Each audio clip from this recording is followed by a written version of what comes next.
Oh, wait, what? It started.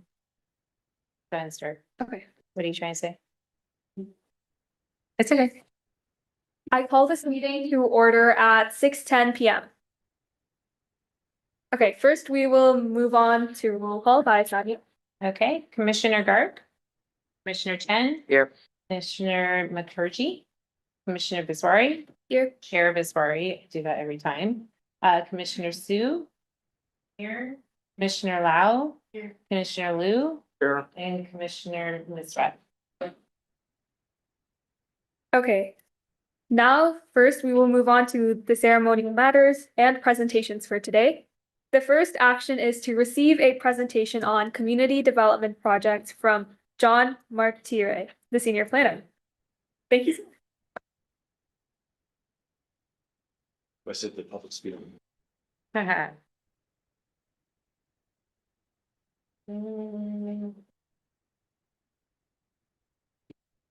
Oh, No. been dead for like. Okay.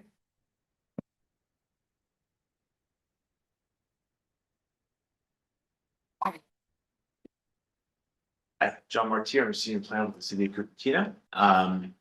Well, thank you for having me here, and so thank you for inviting me. First, I think last year was about a year ago that I presented to the Parks and Rec Department, correct? Yeah. Yeah, about my department specifically, what we do. So I think it's great to kind of learn kind of a cross-curricular activity to learn what other departments do and how the city functions and because there's a lot of things I don't even know what other departments do as well. I'm constantly learning even after 10 years at the city. So a little bit about me.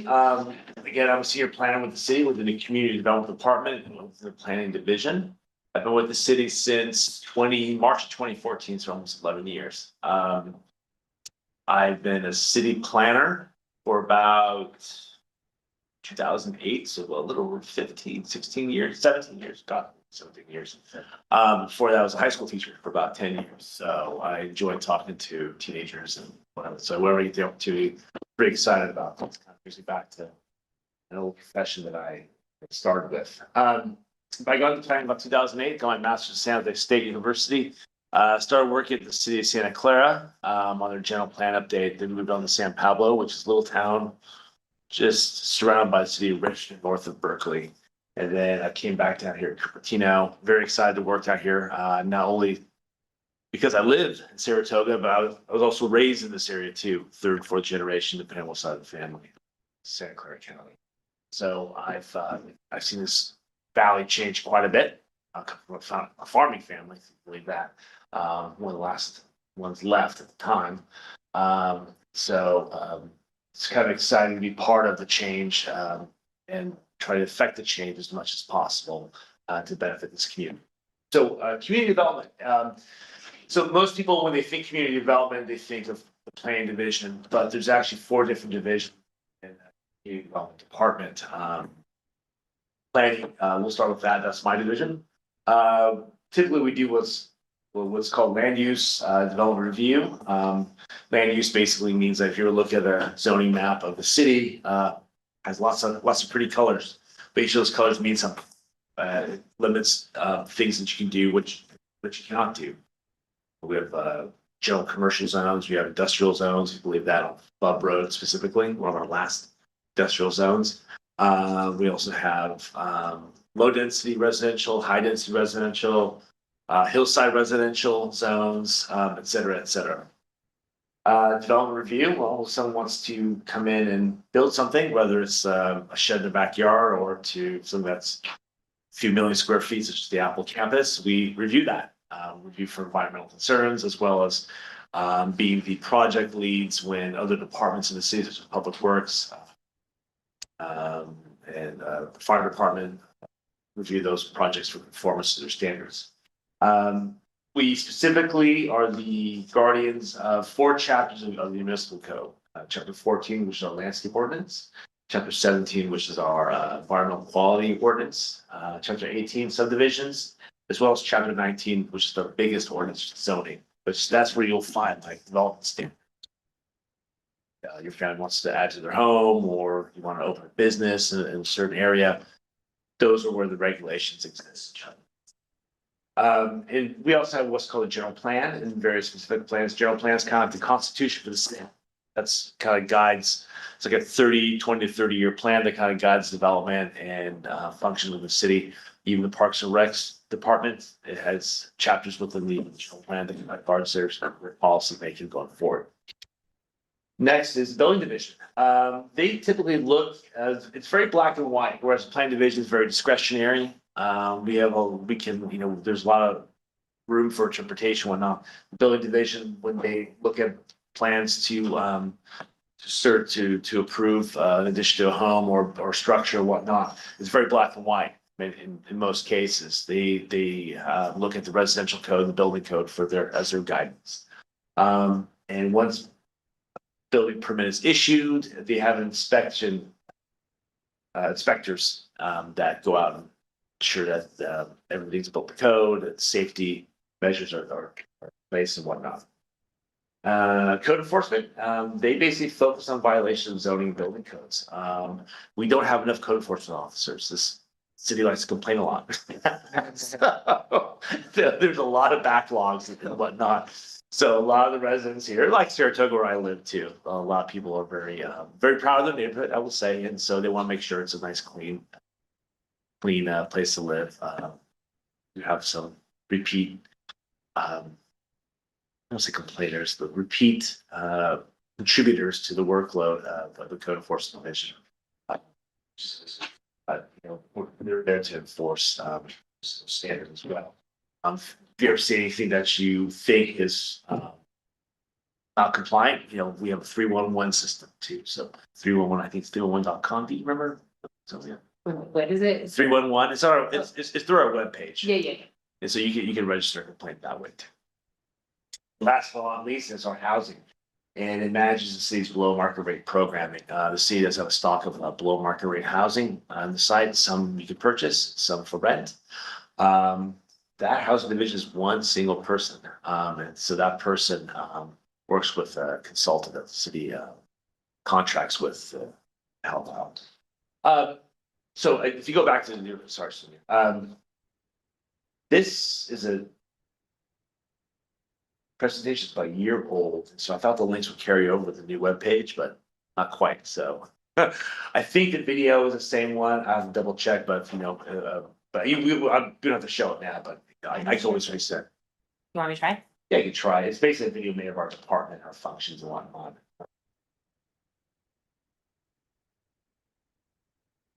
That's fine.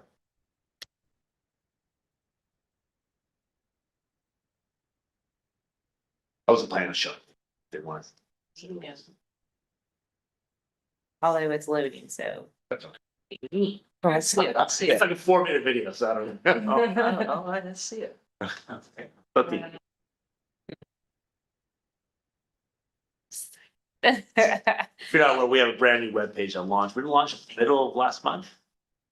Mid-December. Yeah, mid-December. So there's a lot of things lost in translation between the old webpage. Anyway, we can move. Well, I'd love to do that. Yeah. However, It's not even when you move. No way. I'm on my screen, I'm not able to do that. Let's see. See if I can. You deleted it. But then that's where I was, yeah, so you're gonna have to reopen.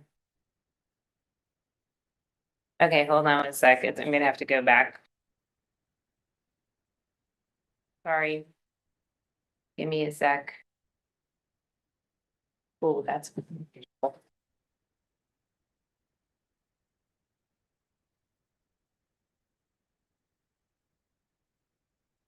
What to do?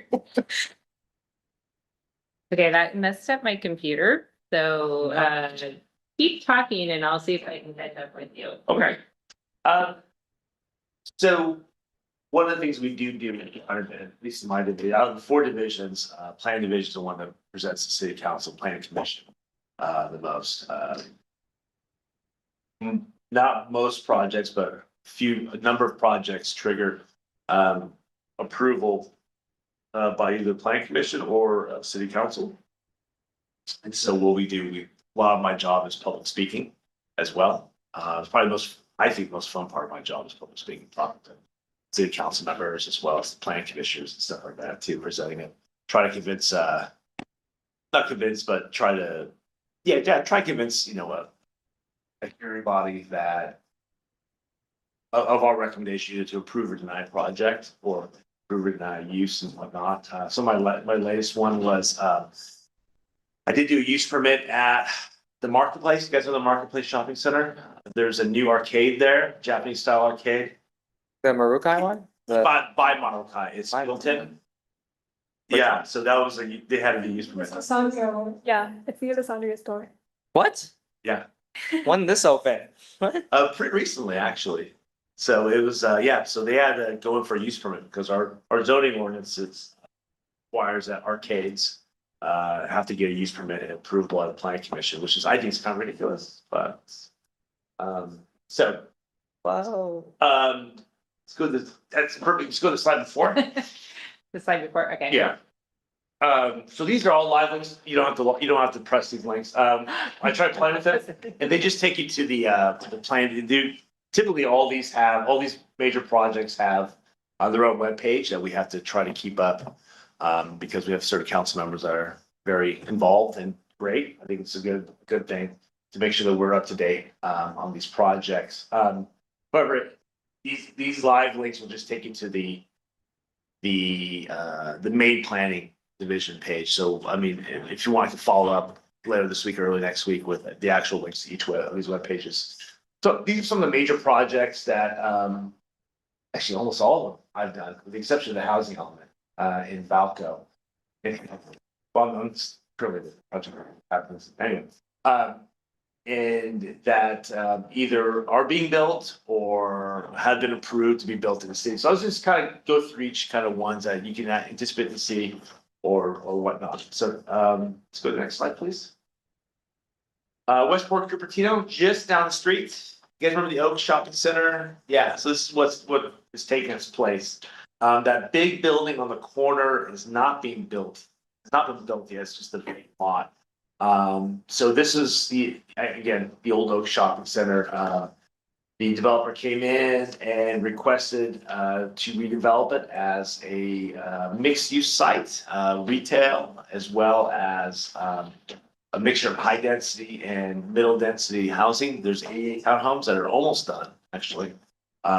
We also have a 48 units below market rate building for seniors right here. So if you have to be 65 and over to live there and make what's qualifying as a very low or low income, which in this valley, I think is as high as like 50,000 a year, which is in most parts of the country is not low income, but Bay Area it is.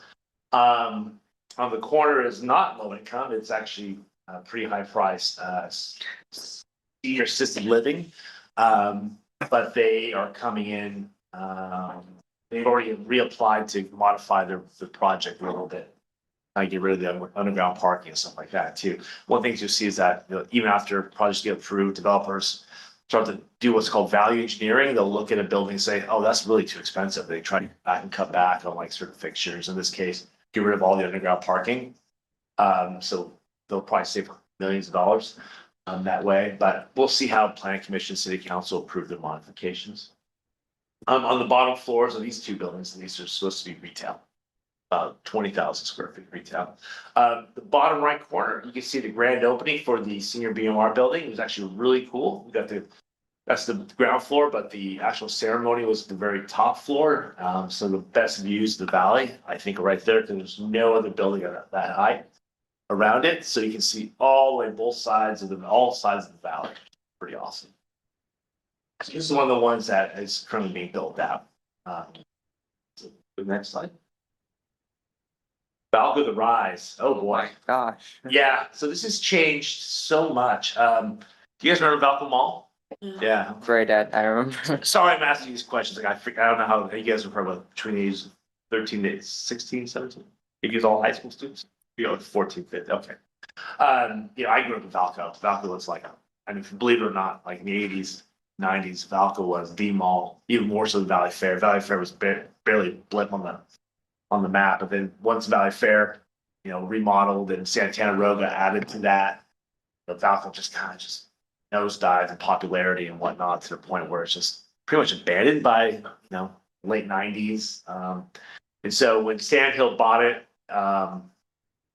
long story short, had a bunch of different design ideas and approvals and whatnot. And not to get too into the weeds on it. So this is the latest iteration of the plan. We'll see if that gets built. I don't know. Again, no one's really building high density residential anymore.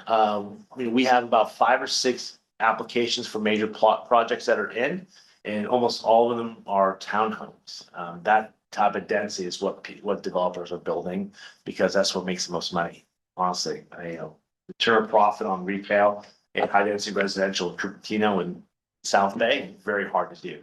So we'll see if they're to keep on that, but there's a very detailed webpage on this.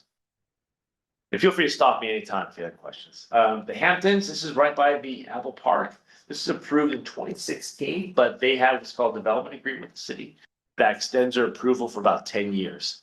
Typically, an approval is only good for about 2 years, until in those 2 years, you have to apply for building permits to, they call vest your application. But they said, okay, we will agree to pay millions and millions of dollars to the city if you allow us to, if you extend our approval for 10 years. So they haven't come in yet. Again, I think my thought is that, like I said before, building apartments is very expensive. Currently there's about 200 apartments there right now.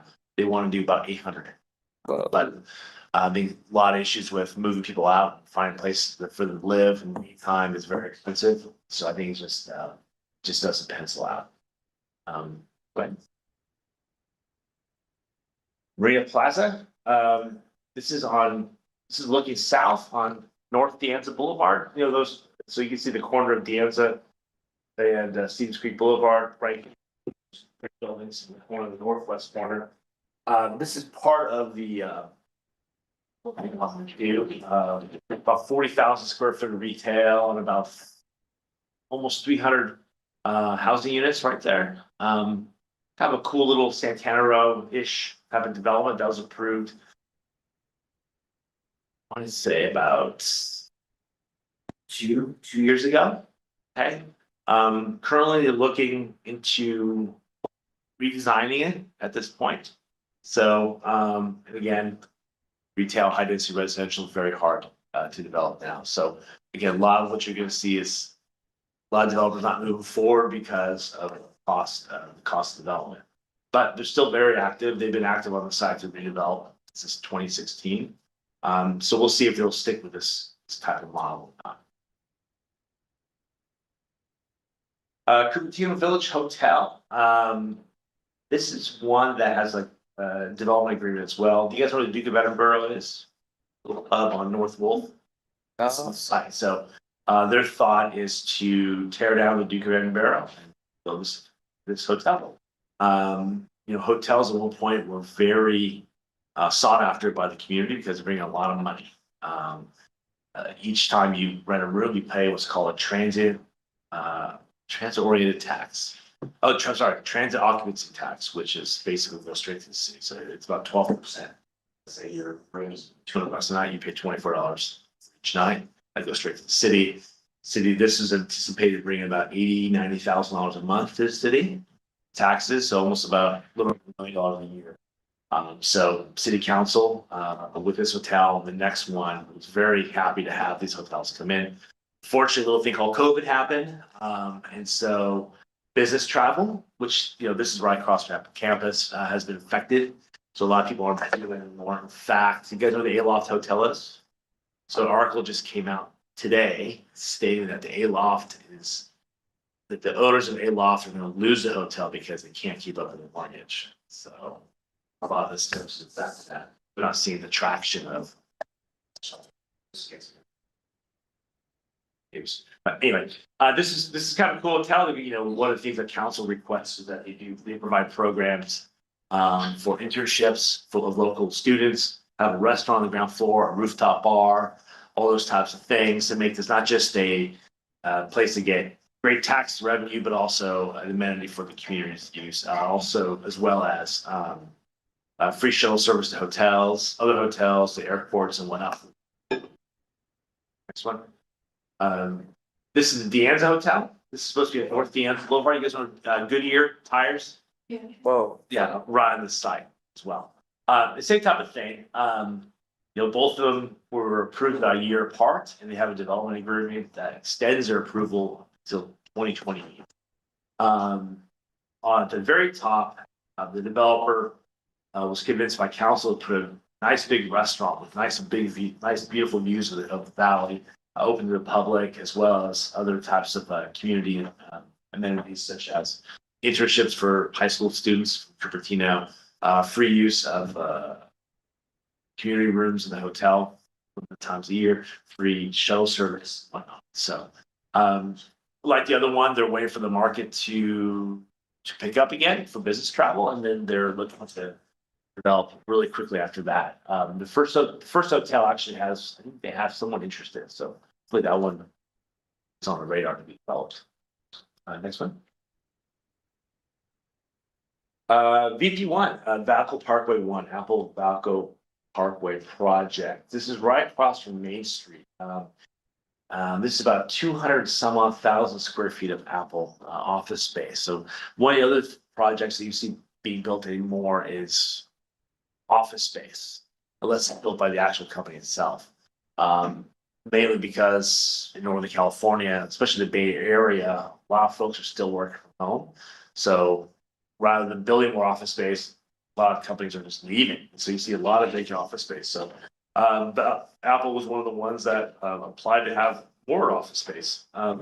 So they're looking to, hopefully, this is approved in April of 2023. Yes, I brought this to council April 2023. Very popular. They did a really good job. They try and maintain the same design as the Apple campus. Very nice curving building, beautiful high glass walls. They're going to have a corner. They envision like a bike shop, the very corner over there. So one of the things when I presented this to council for approval is that the council is very excited about having that 2,300 square feet of bike shop. So this is right across from Main Street on Valco Parkway. So if you go, that's where Somi is, just kind of that building. Yeah. My kids love it, so that's why I keep it Somi. This was on the Coach House Liquor Store, 1655 South Deans, in the northwest corner of Prospect and South Deans Boulevard, kind of near my house where I live. Townhomes in the back, apartments, and a little bit of retail on the corner over there. And so they're actually developers looking to sell this currently. One interesting things about this is that we took it through the environmental review process, planning commission, council. There were some traffic issues with this development. It's because the roads in that area couldn't handle much of the increased traffic. And so one of the mitigation means to offset impacts, was to have e-bikes. So I remember no one really discussing the project itself, but what type of e-bikes they were wanting at the planning commission level, which was hilarious. It was literally an hour of talking about e-bikes for a project. No one cared about the apartments, so it was just about e-bikes. So it's just weird what people talk about, but yeah. I'm hoping this gets built. I think it's one of the better looking ones that we see around the city. A lot of what we see kind of coming in is, especially when it comes to residential, very better. The state of California has really decided to limit the city's discretion on how houses are built, how residential developments are viewed by the city and whatnot. I think Is that's that it? No, okay, yeah, one of the things that, one of the more controversial things that across the housing element, you've been paying attention, the news, maybe not, or reading next door. The housing element mandates that, the state of California mandates every 8 years that each jurisdiction build, or at least permit a certain amount of units to be built in the community. Ours was 5,000, almost 5,000. And so we had to develop this housing plan on how we're going to build or facilitate building all these homes. And so it can be a very controversial document because it kind of forces the city to allow high density development in areas that were not usually you see high density development. And so that's kind of, there was a lot of issues that were brought around the recent election. I have one project where someone is just Schofield, which is right behind the old Sprouts supermarket over there. Gosh, what's the name of that shopping center? We used to call it Mervin's Plaza. That's what we used to call it as a kid. But anyway, someone's building like this 5-story, 20-unit condominium development in the middle of a single-family neighborhood. It happens to be my project, so I get to get all the hate mail from everybody. Oh, we have, so, I mean, if you go through our webpage, I list every project, but there's a lot of projects on there. You just look.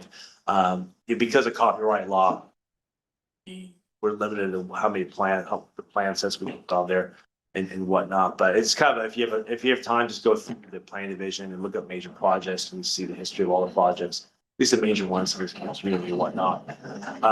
I can keep going forever, but you guys have a tight timeline. If you have any questions at all? Yes.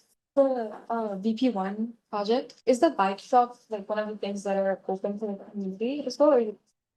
Yeah, so that's a great question. So in that area, in that part of town, and only in that part of town, the height limit is 45 feet. But in that part of town, what we say is that if you provide some type of retail that's open to the public on the bottom floor, you can increase that height by 15 feet or to 60 feet. And so they wanted to get that 60-foot height. So they said, well, we'll put this little retail shop on the bottom floor. So yeah, it has to be open to the public. And in fact, across the street, if you notice, there's 2 Apple buildings in Main Street, right? Yeah. Those bottom floors, they have retail. They have like an out cafe. Cafe, Yeah, which they don't put any signs. They're like, no one really knows it's actually open to the public. Oh, that is. It is, yes, it is open to the public. And it's got, I'll say it has the best espresso. Very good. If you're ever there, just check it out. Okay, go ahead. Based on like kind of the 10-year backlash that there's been going against like Falco, how do you plan on like, I didn't know that there were so many developments that were in the process, so how do you guys go about like ensuring that doesn't happen again with all of these plans? It's tough, and it's, if I had the answer, I would definitely use it. In planning, you're never gonna make everyone happy, and especially like Cupertino and communities like Cupertino. There's the big number one concern in Cupertino, as you know, is education. Our classroom be overcrowded and whatnot. Traffic's another one too. Those are things traditionally planners were able to mitigate. Say, well, let's look at this and really the community used to at one point have a lot of input on these residential developments. Fortunately, the state of California has decided that there's a housing crisis, and so it's almost like every year there's these new laws. You'll hear these AB or SB assembly bills, Senate bill laws that come in and really restrict local jurisdictions like Cupertino, Saratoga, Sunnyvale, and how we can process development applications. So they like have to. We almost have to, like Valco is one. They came in under SB 35. Yeah, that's one where if you provided like 50% affordable housing, it's a ministerial approval. Like meaning that you have to approve it. You cannot deny it.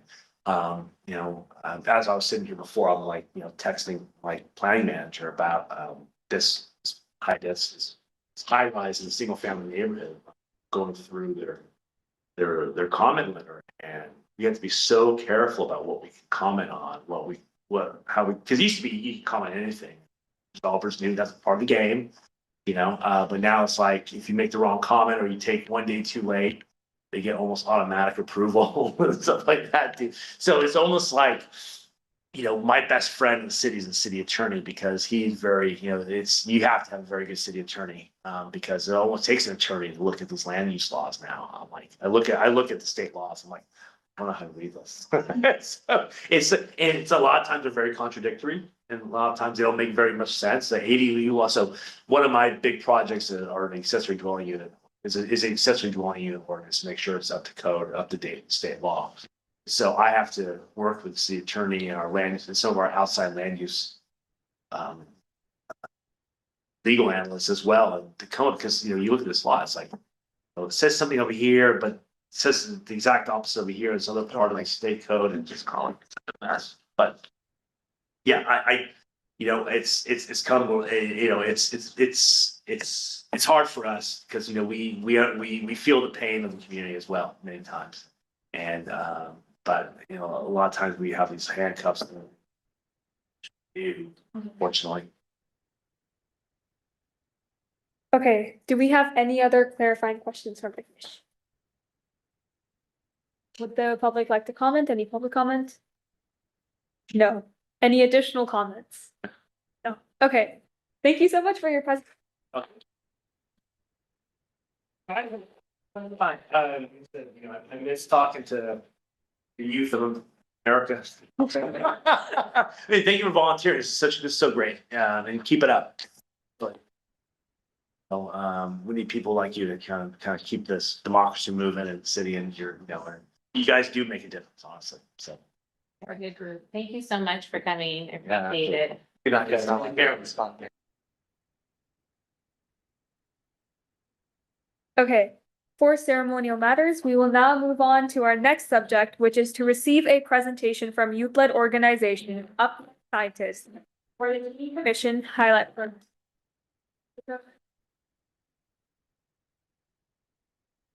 Hi guys, my name is Ruthie. I'm actually an ex-teen commissioner. I was vice chair maybe like 3 years ago, but now I am the secretary of YAB and I've been part of YAB for the past 2 years.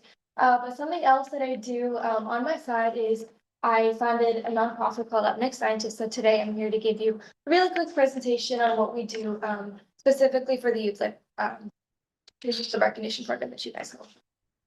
Next slide.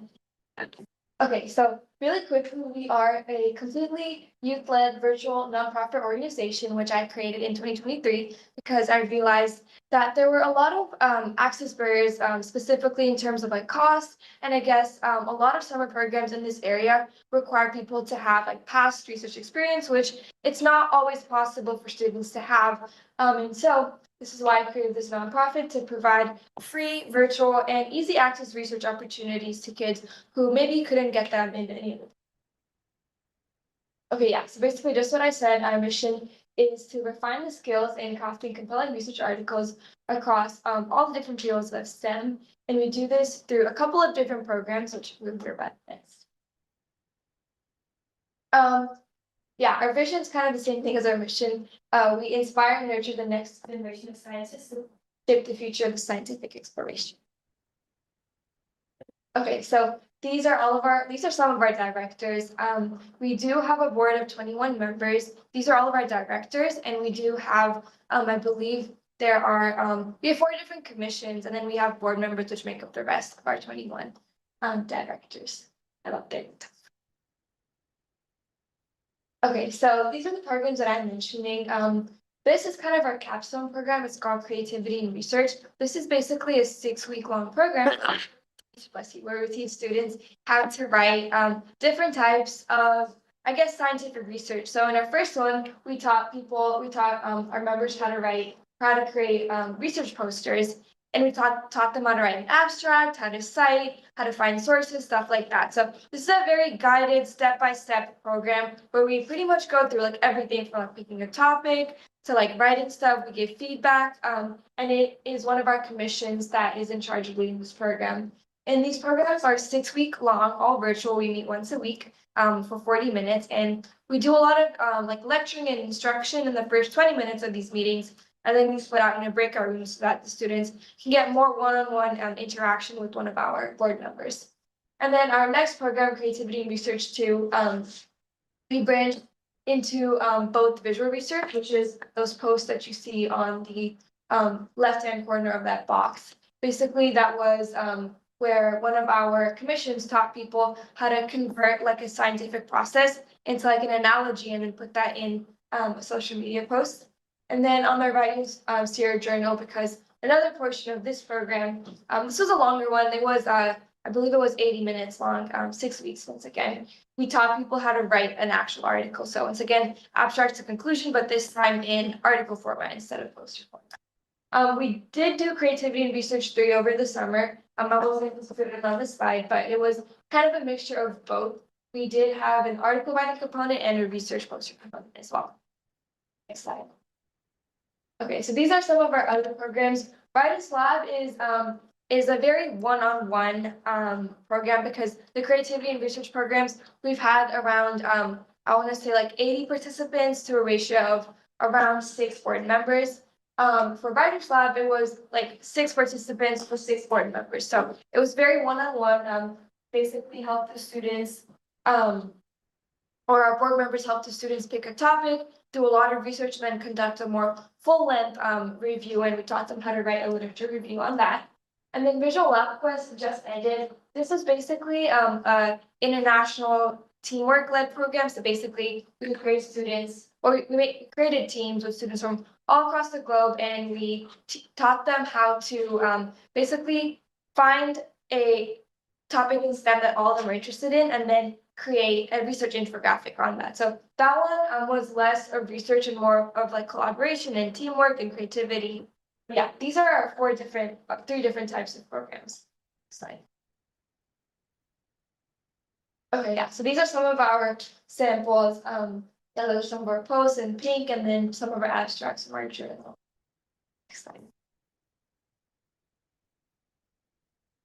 And there's some more pictures. You can see some of our program cohort ones. All of our programs are through Zoom, and we do lectures through slideshows, like I mentioned, and then the last 20 minutes for breakout rooms.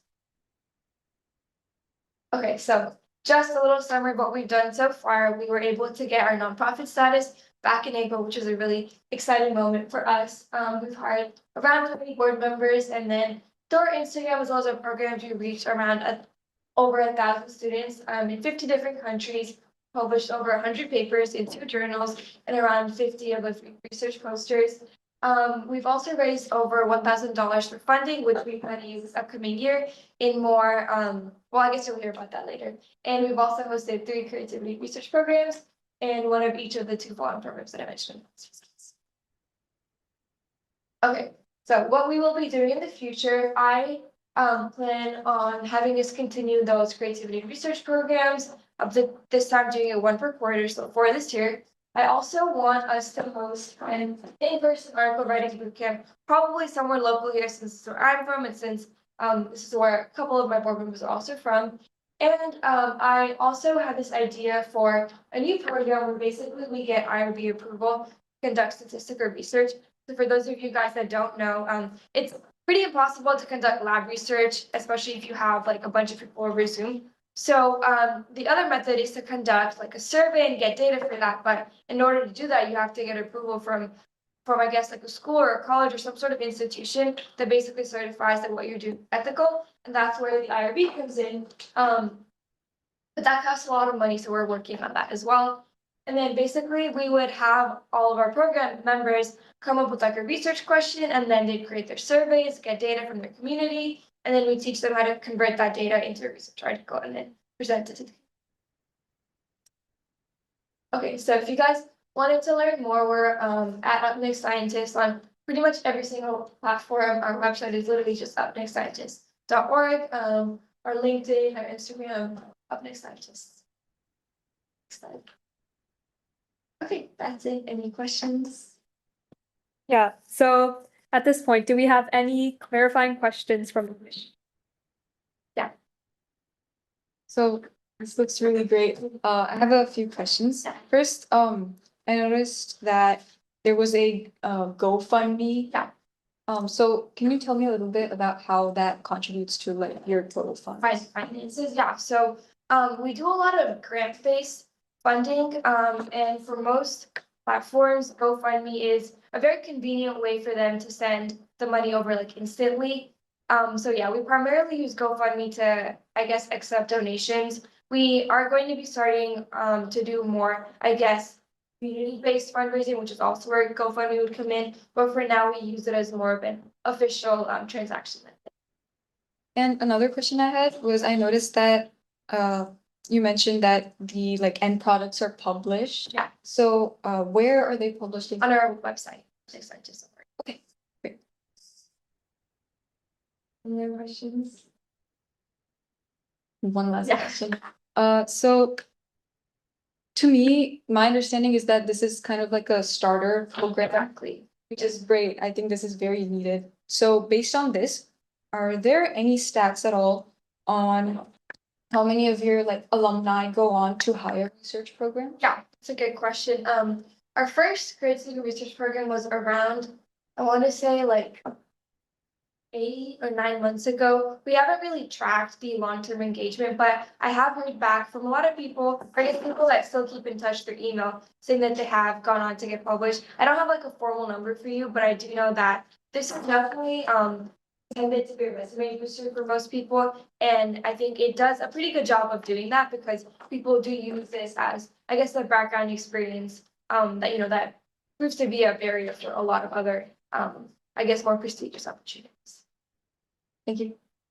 Yeah, I guess my question would be, I guess like why did you create it? And I guess why a nonprofit specific? Yeah, okay. So I touched upon that a little bit at the beginning, but the reason why I created this was because I will be majoring in biochemistry when I go to college, and I struggled a lot trying to find research opportunities because I noticed that for most of them, especially for the ones during summer, you have to like give out like 2K and stuff, which is like not something that I like wanted to do. And I also noticed that people, I guess, they required a lot of like background qualifications that I guess was just like not possible for like a high school freshman or high school sophomore to have. Um, and yeah, I created this because I thought that it would be like a really good, I guess, stepping stone for other people since I face that problem as well. And then to answer your other question about why nonprofit, nonprofit status just gives us access to a lot of different things that we can get for like free. For example, like Canva Pro, we get that for free through nonprofit status. Also, in terms of like donations, we are, I guess, with our nonprofit status, we get access to a lot more corporate grants because they do a lot of like philanthropic like giving, stuff like that. But yeah, nonprofit status, I guess, I don't really see why we would need to like charge for these programs. Make it like for profit, which is why I was like, nonprofit would be the way to go. Did you start as like a school, like from a A school club. Start- Yeah, I thought that like this is a problem that's not centered here. I feel like it's pretty evident in a lot of different locations. I feel like it's prevalent actually everywhere wherever you go, and so that's why I wanted to kind of. But you started at school? No. Oh, no. No. I started with a group of my friends in my community, so within here in San Jose, and then Oh, and then you yeah, branched out. yeah, exactly. Okay, and then I have another question. So after you and maybe some of your other board members graduate, how do you plan to continue? Good question. So, couple of our board members, well, I plan on staying at least for as long as I can, just to be like provide guidance. But I plan on handing it over to some of my like younger board members, and I have been training one of my vice executive directors to take over as of now. Okay, great. Do we have any other clarifying questions from the commission? Okay, I have one more thing to mention. Our board applications are open. I believe we have I think we have a couple of board positions available. I believe we're also opening a new commission, our fifth commission. So if any of you guys are interested, our website is literally up next time to start, or you'll find something. Okay, great. Do we have any public comments? No. Any additional comments from the commission? Okay, that's it. Thank you so much.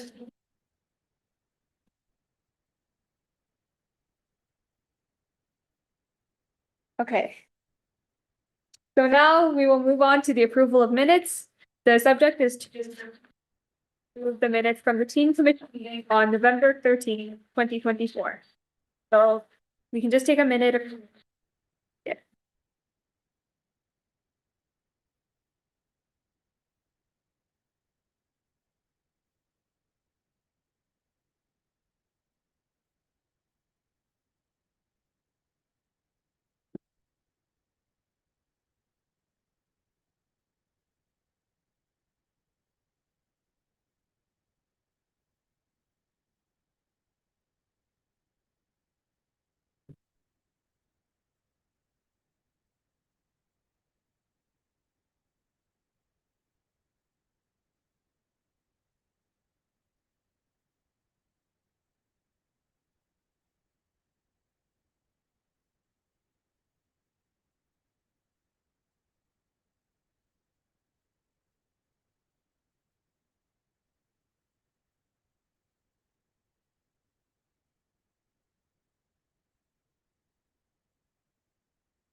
Okay, are we all almost done reading and reviewing? Okay, would anyone like to motion to approve the meeting minutes from November 13th, 2024? My motion, Is it anyone second? yay. All in favor? Say I, aye. Okay. Okay, so now we will move on to the new business for today. The first one is to look over, discuss and evaluate the next scientist-led organization for Teen Commission pilot program. So I guess we can just discuss something to notice and how we think. Actually, I have a presentation for you guys that has the answers to their, oh, questions, yes. um,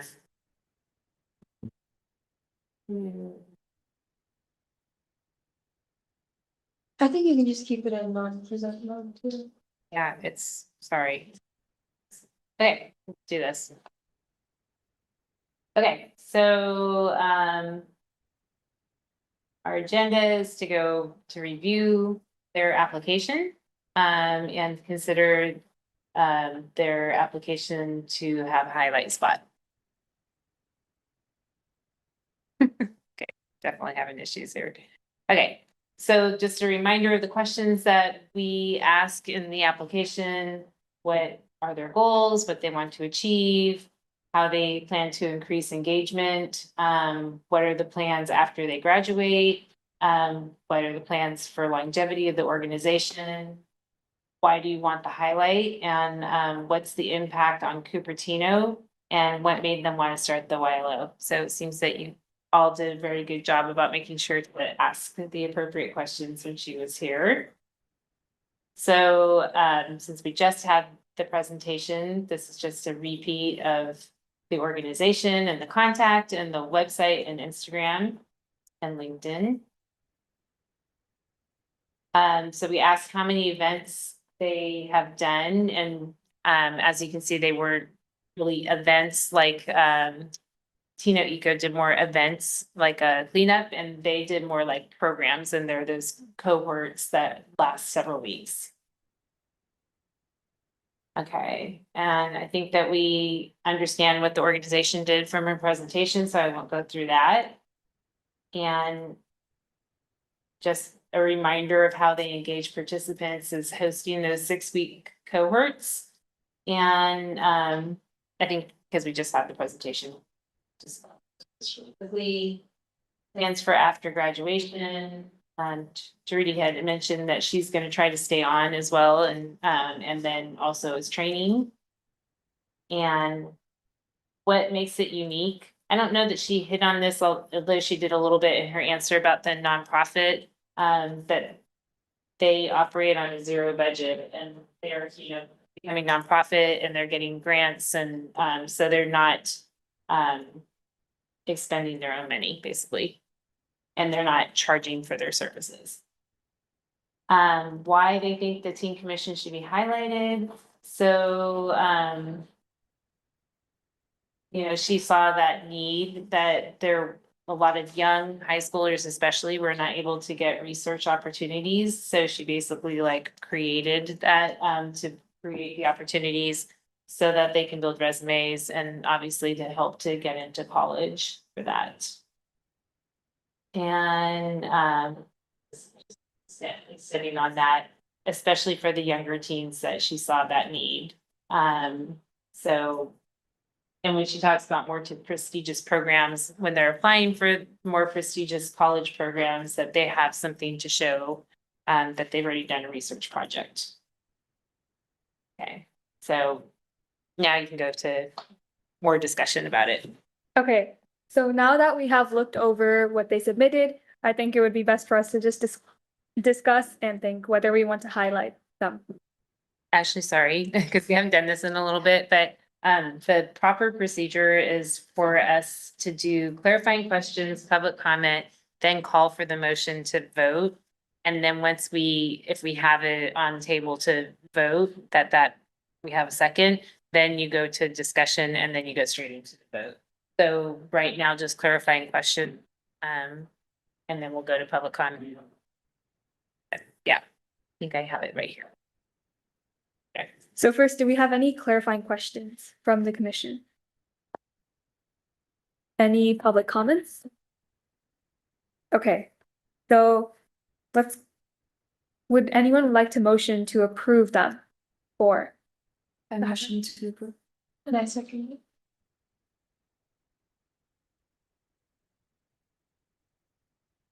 Okay, so now you open it up to discussion and then discuss it thoroughly. Okay, so I guess we can just discuss the things we saw about the program and what we. So would anyone like to start? Start. I think this is the, oh, bless you. No. This is the first time I'm hearing about this nonprofit, but just like even at a glance, it seems to serve an area that is kind of forgotten in Cupertino, especially like the students who are unable to get into the more like prestigious or high-ranking research programs. Also, it's just built to, I think, sort of really be able to focus on helping underserved communities because those communities often lack like access to the tuition needed for high end like research programs and also the like higher experience needed. So I think they're really doing a good job of focusing on the communities that we really need to focus on. That's what stood out to me about this organization. Yeah, and I think also on top of that, like not only just underserved communities, but just like the kind of educational mindset that they have, whereas like I think that she mentioned it as like a resume builder, but I think she almost downplayed it. I think it's more than that because not only is it like a resume builder, but it's also teaching people in like underserved communities, kids who probably don't have access to that kind of like how to write a research project or like how to write journals and like lit reviews and stuff, and that kind of applies to a large group of people and helps them in their future. I also definitely think that it sounded like it had a big impact, but just like the number of people they have, the number of programs they run. Because it sounded pretty good. They already have quite a bit of progress. So I agree with what everyone said. We can see it's a credible organization. A lot of people go to that organization, which means they're doing something right. Yeah. Okay. So in this case, now we will move on to voting for whether we want to highlight them for the program. Student all in favor. So everyone in favor, please. Raise your hand. Opposed?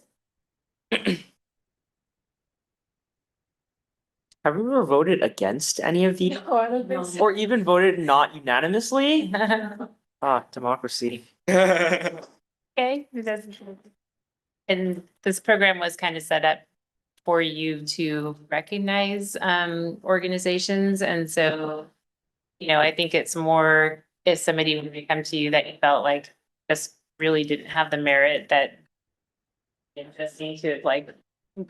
We were concerned when we started the program that there might be people that had just started a program on their own, but really it wasn't doing much, and that they were just trying to like get something going and get it highlighted to put on their college resume. But that they weren't actually doing much with their organization. So I think you guys are doing a good job in vetting them, that they are actually performing what they say they are. And I'm surprised, like every time I feel like we get a more and more impressive organization. Yeah. I'm like, whoa. Yeah. Yeah, it has really ramped up, right? So. Okay. Okay, in that case, we will now move on to our next subject for new business, which is to provide feedback to Recreation Coordinator Robert Kaufman on Teen Speaker Series topics. Okay, and so Robert obviously is not here tonight. He's sick, and so he did his one meeting before. So I'm just gonna keep this as a really informal discussion, but Robert had started up the speaker series, and the speaker series is something that Danny Mestizo had started when he was the teen coordinator. more specifically, he had started it during COVID as a way to kind of keep teens connected. And so they would pick topics and they were all virtual teen speaker series. So Robert did start them up in person, and the first one was like women in business and entrepreneurship. How many of you went to that? Just out of curiosity, did anybody go to that? So I happened to go. I was just gonna stop by, but I stayed for the whole thing, and it was excellent. Like just such, it was relevant to everybody, not just women. It was just more about like starting out in the world as an entrepreneur and a lot of like business advice. But what we want is you're steered by you. You're our advisors, and so we wanted to just kind of throw it out to you of topics that you think would be of interest to the teen community in Cupertino. Things that you would like to see, and then obviously Robert will kind of vet through and see if he can find speakers that are relevant for any particular topic. And but so anyways, I'm gonna throw it out there. Topics that you all think would be great to hear about at a teen speaker series event. Can I ask, like, how do these events go usually? Like, So the first one, it was at community hall, and it did have a like registration, but it's just a quick online registration. It was, open for people that wanted to stop by. A few younger people stopped by because it was by the library, and they stopped by with their parents, and, we had enough room, so we let them in. But, it's just a time to gather and to usually have like some keynote speaker kind of people, and they just sort of talked about their experience, and then they were there to ask questions. is it like a TED Talk? Because that's what like I'm imagining. A what? A TED Talk. Oh, yeah, it is. Just and then live and in person, yeah. Yeah. It's really, really simple. Think somebody else had done, that was with the teen commission, had done one for like their organization. And they had just gone and pulled out some people that worked in a STEM field, and people just came, and it wasn't just teen oriented, it was like younger kids could come as well. And it was just come, hear about their experience, and then have a chance to talk to them. So any particular topics that you think would be relevant, interesting, that'd be cool if it have what? Would you know like the past topics that you said? Oh, that's very true. I don't know Danny's, but that's been long enough ago because it's already been like 3 years that I've been here, and I hadn't done any since I've been here. And I got here in October 2021. But he did it really more in the heat of COVID when we were very shut down. So even if it was a repeat topic, it would be fine. I was thinking maybe like this would be kind of more like almost like one of the advisory lessons that we have in school, but maybe something like around the way that around finals week we do like Cupertino Cap. If we had something where like around finals week or around like AP testing, just like managing stress or like mental health in general, because again, that's like a big topic that we consider when it comes to anything relating to teens. Yeah. I think having someone who like, instead of just like saying like mental health, because I feel like that's like postered everywhere, like having someone actually talk about it and like how to manage stress in such a high stress environment, I think people would be interested in that. Another random idea that I thought of was how a lot of the people in STEM, how did they personally decide, oh, I want to pursue this major specifically? Because there are so many options. So how did they decide to choose a specific?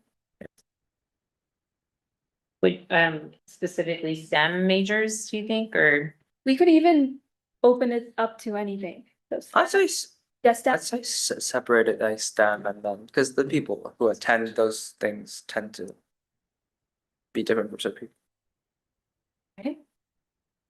I don't really know if like this is a big issue, but I know in like this area, a lot of people are like struggling with like a bunch of extracurriculars because I know a bunch of people were like doing this and then the next day, they're like all of their entire time is like filled to the brim. So maybe we can do something about like learning about time management or And that would probably appeal to younger students yeah. as well. Gosh, I'm trying to think of topics that maybe maybe like managing like college or like even summer program applications. Or even like personal finance stuff too. Yeah. That's a good idea. Well, I was thinking, we have like some resources and stuff about mental health and of course a lot of like college related things. But I've noticed that when it comes to like physical health and stuff, like testing and like checkups and all of that, there's a lot of like gray area on how teens in our community can really access those resources. So I think it would be helpful to have a talk about that as well. And we can just have a straight talk on like college admissions as well. It's a confusing process sometimes. But we have enough of those guys. Okay, but at least people would show up. I can definitely That's true. Okay, well, people show up for that. Yeah, they will. 96% show up. I have a question on that because I remember those days with my kids. So, like what kind of person would you think would be more interesting? Trying to track down somebody who was a college administrator or tracking down people that like went through the process and Or like an alum from around here. as well. yeah, like that got into some of the like more top programs and Doesn't need to be a top program, right? But anyone Yeah. has gone through the experience. okay, What if- That's actually Get not- an admissions officer also. Yeah. yeah. Would it be possible to have both? Oh, yeah, like both perspectives. Right, a lot of this is about who he can find. Okay. Can he find So- admissions officers, then yes, it would be possible. And then finding alumni probably would be fairly easy because we have former teen commissioners that are pretty involved and so they can come back and I remember them going through it. So, No, because I'm trying to think of like what are things people would show Yeah. up for? Because there's a need for a lot of different topics that aren't covered, but there's gonna be a lot of topics where it's like, yeah, people won't show up for. So, well, obviously you need a balance, right? So, it wasn't a great topic, but people will show up. Yeah, people would know Let's have a great list. It's a great list. I mean, obviously, we already have quite a few, so this is like perfect because he can kind of look through. The goal with maybe like once a month, maybe have them or, once every 2 months. So that's already a lot of good topics. Is there any one topic that in developing this list that you guys everybody's on the same board, like that would be the one that we would want to have happen? Like giving a little priority to them? How about if I go through and you say high or low? Okay. And then, so I could just let him know. So managing stress. I Wait, think in terms of like how many people will come, maybe like. no, I would say- that's not, that shouldn't be counted for all of it, right? But Yeah, but overall, I think it would be something that's great for the community. yeah, that's needed too, right? So The medium on. I'd go. Oh, Hi. How do people choose a major, STEM specifically? High, high. Wait, I think like to expand on that, it could also be just something like how to find a passion. Yeah. yeah, Like, yeah. Like where to get started, how they explore. Okay. I love that. Time management. I'll put medium. Yeah, Okay, But you guys should participate as well. everyone, Oh, okay. Yeah. Wait, everyone's participating. Chelsea and Intrigue. Oh, do we? this seems to be working. This, or this. Let's do that. Okay, managing college apps. I mean, they're already done with I'm it. gonna say me. That's true, but Okay, personal finance. That was one of the old topics. I do remember that. Yeah. True. Managing physical health. Okay, I'm gonna say medium, because just looking around. Okay, college admissions. not. I was like, Wait, what's the difference between the managing college apps one? Oh, That's managing college apps, college admissions, managing college apps. Same. Same boat, same boat. So what's yours? Okay, so when you're a little, you guys are, I'm gonna say medium high. Okay, and how to find passion is kind of tied to choosing a major, finding your way. Okay, that's perfect. So I apologize that I didn't give you guys a chance, but call fair is now because we're just a couple minutes away. Go ahead and take a second.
All good?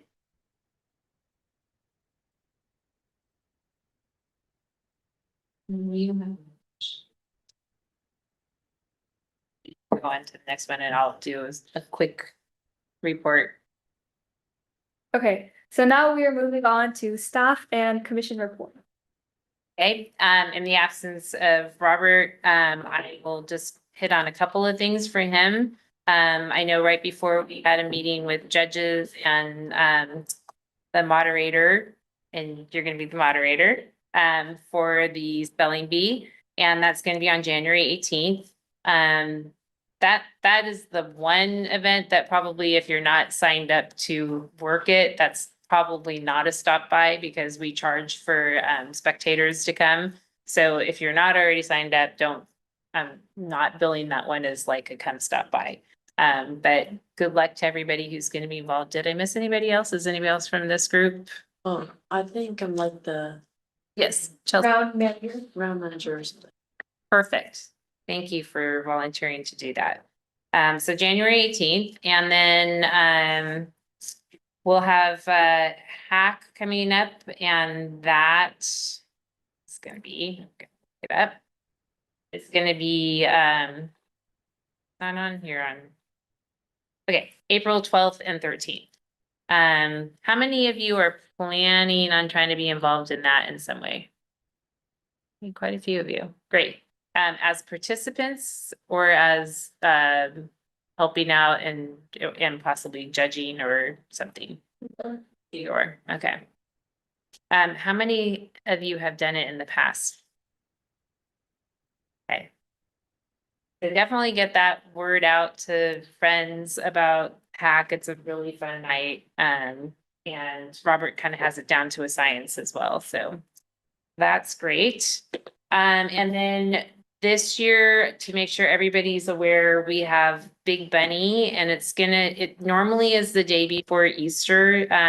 But we had so many events kind of stacked on top of each other that for that day specifically, that's right around the Earth Day for this year.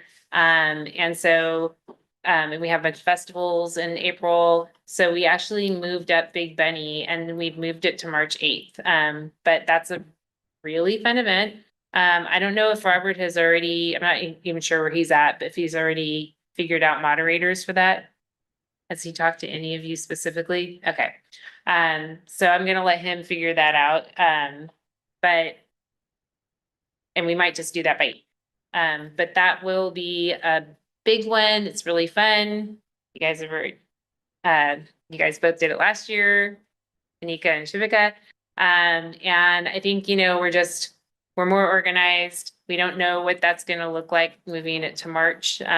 Hopefully we don't have rain, but super fun event. And that is definitely a come participate, come run, sign up, you get a shirt, you get bib, you get bunny ears. So it's a really fun community. It's very, very community oriented. You run through the neighborhood, around the library, so it's really, really fun.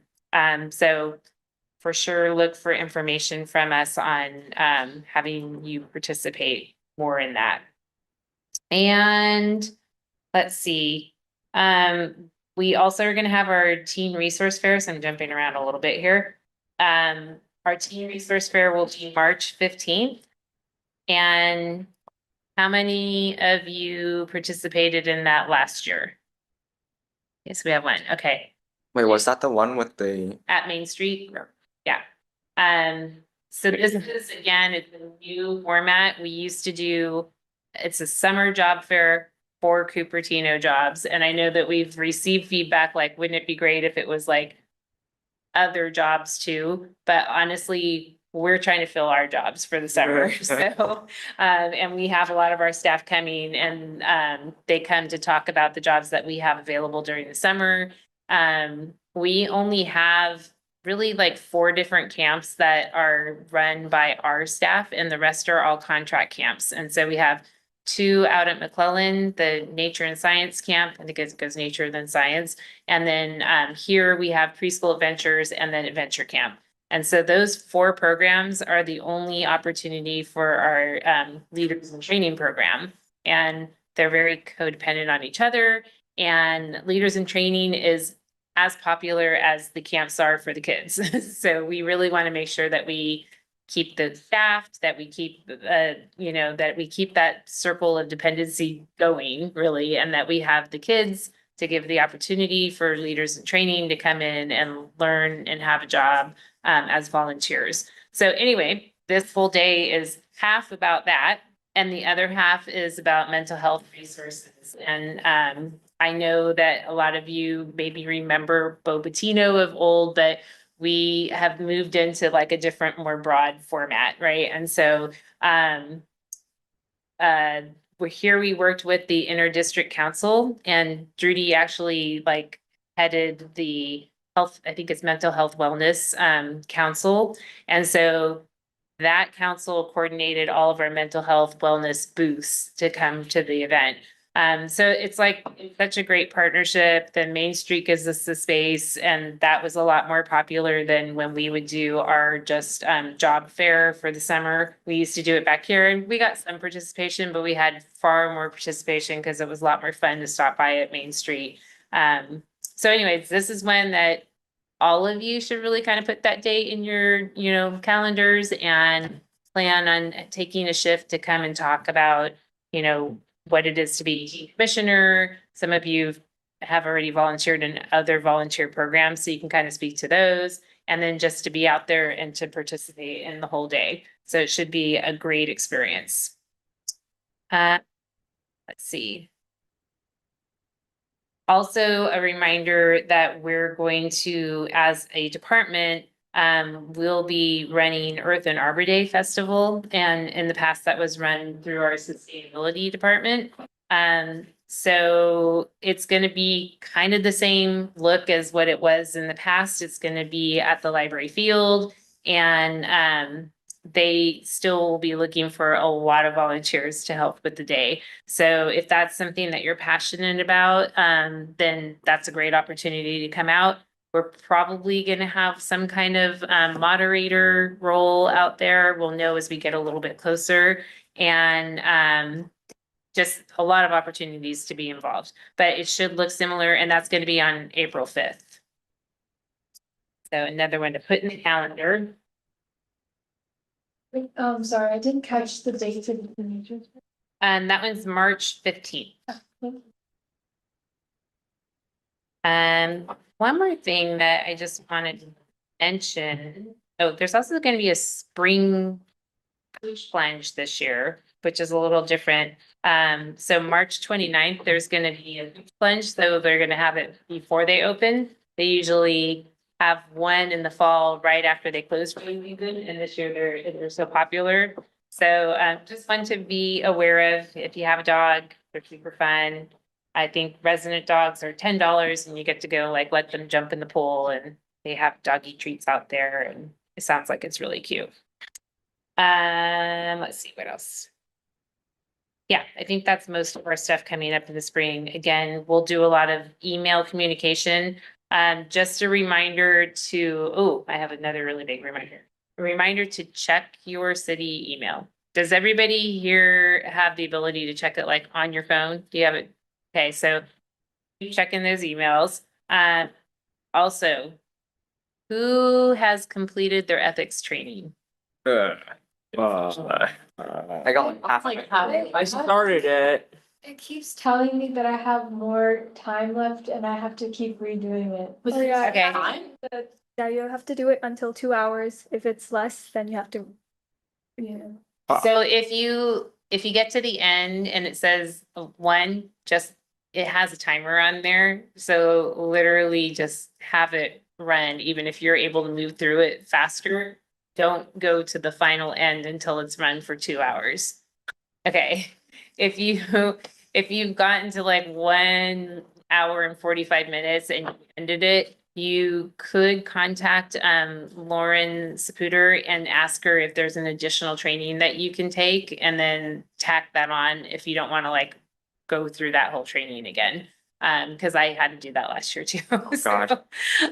So I took an additional training to get the 2 hour requirement. But the main thing is that you all have to complete it before our next meeting or you can't attend the meeting. So everybody understands, right? So got to get that. You do have to just like let it run. Hours.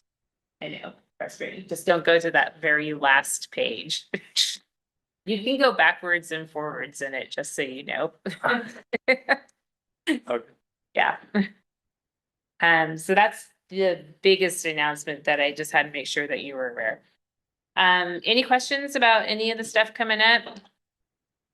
I know we've taken interest, so I'll have Robert like put out like, okay, who for real on each day and where we need help. We'll do that by email before the next one. Yeah, that's it for me. Okay. We have nothing else for future agenda setting, so that leaves me to adjourn at 7:28.